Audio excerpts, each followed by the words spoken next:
quarter of a century after its release, Field of Dreams is still widely considered one of the greatest baseball films ever made.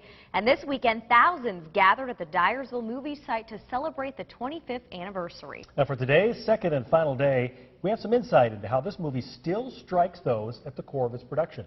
Forrest Saunders has our story.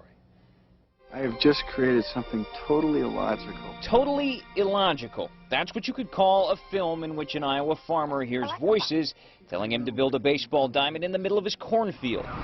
Yet 25 years after the release of Field of Dreams, an impressive 12,000 are expected to show up at the movie site to celebrate the anniversary this weekend. Greatest movie of all time.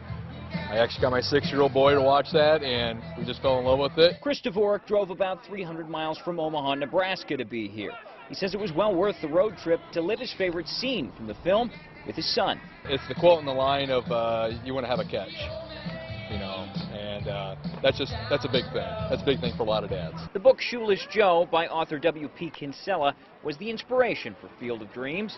The film was made for a modest $15 million. It grossed more than 5 times that at the box office, $84 million worldwide. And it's still considered an important work to Field of Dreams star Kevin Costner. Obviously, you know, you want to try to make the best film you can make, but it certainly it was a high mark for me, this little movie, and has remained so. Roughly 25 years. It's been a while, but Ken Keyser can still remember coming here with his friends to watch the filming of Field of Dreams. Wanted to come out here and see what it was all about and see if they could see Kevin Costner, and they did. While he says some changes have been made to the movie site over the years, one thing has remained constant. The attitude of the people. It's a Field of Dreams for everybody.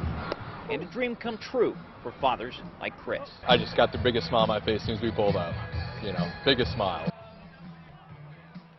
That was Forrest Saunders reporting. Now, here's one last little Field of Dreams factoid. Now, finish this quote. If you build it... Now, if you said, they will come, you're wrong. It's actually, if you build it, he will come. The Daily Telegraph lists the line as one of the 10 most misquoted film phrases.